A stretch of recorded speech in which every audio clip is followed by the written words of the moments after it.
started in late October, the kind of damp grey autumn that makes everything feel like it's been soaked in sleep. I remember the air was always heavy then. Not with rain, precisely, but with the kind of wetness that clung to your coat and made the wooden floors inside a house swell and groan when you walked on them. Our family had just moved into the old Kessler property, a creaky 3-story with paint peeling off its clapboards and gutters choked with rotting leaves. We'd come from the city, desperate for space and silence. My wife, Nora, said the house felt peaceful the first time we toured it. Our daughter, Lila, just 5, had twirled through the empty rooms like she was auditioning for a dream. I wasn't so sure. The place had character show. Original crown molding, hand-carved banisters. But there was something else. A stillness. Not calm, but listening. Like the house was waiting for something.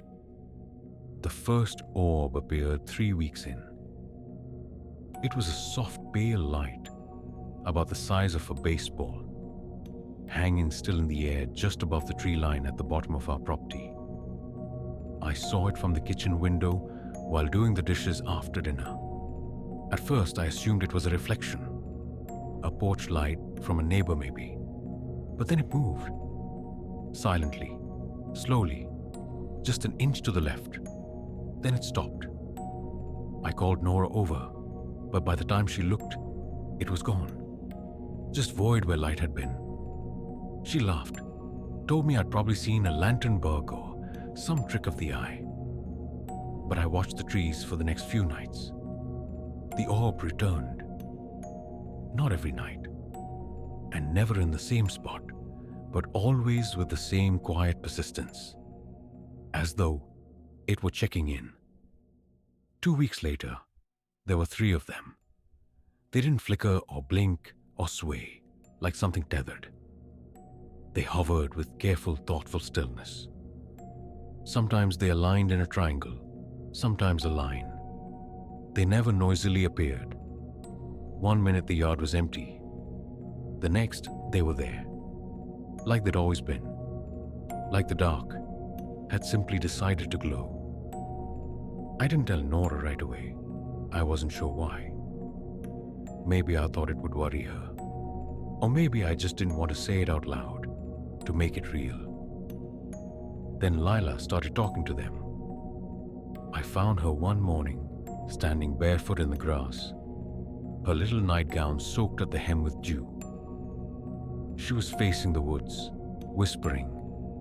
Her breath bloomed in the cold. I didn't see the orbs at first, but after I called her name, I spotted 2 of them floating just beyond the brush, framed between 2 maple trees. They vanished as I scooped her up. "What were you saying out there?" I asked, wrapping a blanket around her. "They don't like loud voices," she said in that sleepy, matter-of-fact way kids have. "You scared them?" That night, I asked her what she meant. She shrugged. "They're just lights. They come when it gets quiet, they listen." I pressed her for more, but she didn't seem afraid, only curious, which, in an odd way, was more unsettling. I started keeping a journal. I began sketching where they appeared, what time, how long they stayed. There was no discernible pattern. They came at dusk, at midnight. Once, I caught one floating inches above the bird bath at sunrise, casting no reflection. The animals in the woods stopped coming to our yard. Birds no longer landed on the fence. Even the squirrels kept their distance. But the orbs never did anything. They didn't touch or speak or move beyond their glacial drift until they started coming inside. It happened on a Tuesday. Nora was at work late, and I was reading in the den. The clock had just struck 11 when I noticed the faintest flicker of light far off in the window. I turned off the lamp and pressed my face to the glass. Sure enough, 3 orbs lazily weaving their way up the slope toward the house. I watched them for maybe 20 minutes. They would pause every so often, floating in place, then resume their strange procession. When they reached the porch, I felt my pulse spike. I don't know what I expected them to do. Maybe vanish, like they always had. But they didn't. They just hovered at the door. And then the knob began to turn. The door creaked open an inch. Just an inch. Then stopped. No wind. No sound. Just that soft, unwavering light leaking through the gap. I approached slowly, heart hammering, and pulled the door shut with deliberate force. The second I did, the orbs glided back into the dark. I didn't sleep that night. The next day I checked the door. No scratches, no signs of forced entry, nothing. I asked Nora if she'd noticed anything before. Creaks in the night, lights outside. She frowned.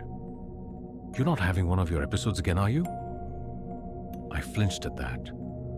Years ago, after my mother died, I had struggled with insomnia and eventually a short bout of paranoia. I'd seen a therapist and been fine for years, but the memory of it still lingered between us, like a cobweb you think is gone until the light hits it just right. "No, it's not like that." I paused. "They're real, Nora. They're watching."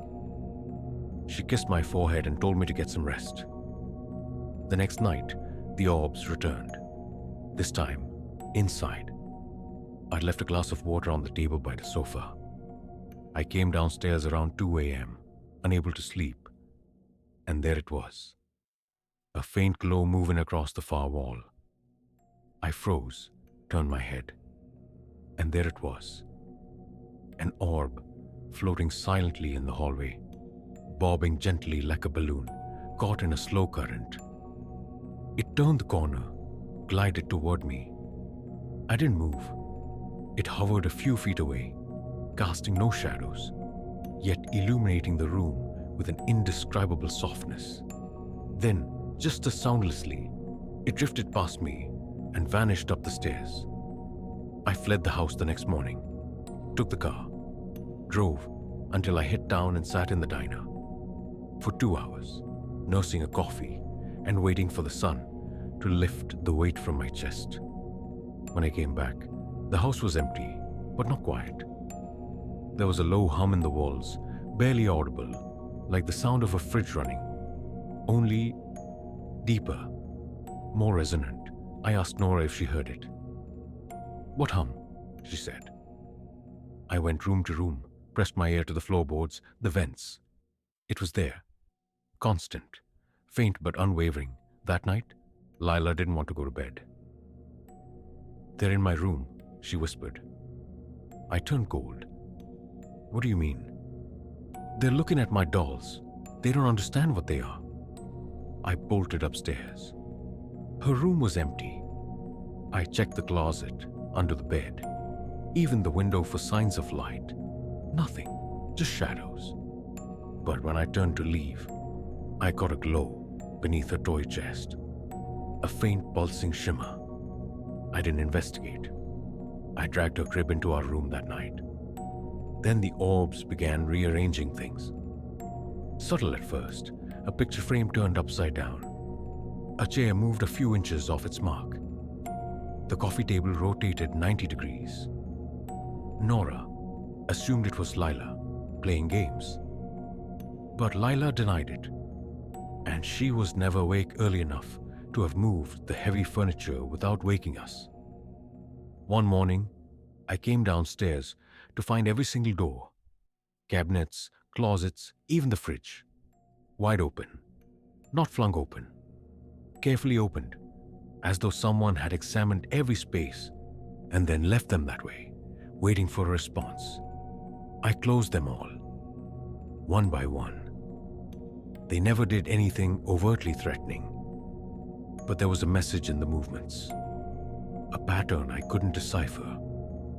It felt like a question we didn't know we were being asked, and each ignored answer made them bolder. One afternoon, Nora broke down, said she'd been hearing things, whispers behind the radio static, her own name echoing in the hum of the showerhead. She'd wake up from dreams of floating, only to find herself standing in the hallway, eyes burning from the light. We agreed to leave. We packed in a rush, throwing essentials into bags. Lila watched with calm detachment. It was only when we tried to start the car that I realized the battery was dead. We tried the other car. Same result. I checked the fuses, the wires, all intact. And that's when I noticed it. One of the orbs hovering just inside the garage. Not glowing bright, just a dull amber throb. Watching, no matter what angle I moved, it remained centered in my vision. Not turning, not tracking, but always there. Like it was waiting for me to understand something I couldn't yet grasp. That night, the power flickered, then failed. The house plunged into darkness. We lit candles. The glow from outside didn't wait this time. Dozens of orbs surrounded the house like fireflies frozen mid-flight. They pressed against the windows without touching the glass. They gathered at thresholds, hovering just inside open doors. And then they began to hum. A low, harmonic resonance that vibrated through the floorboards, our bones, the very air.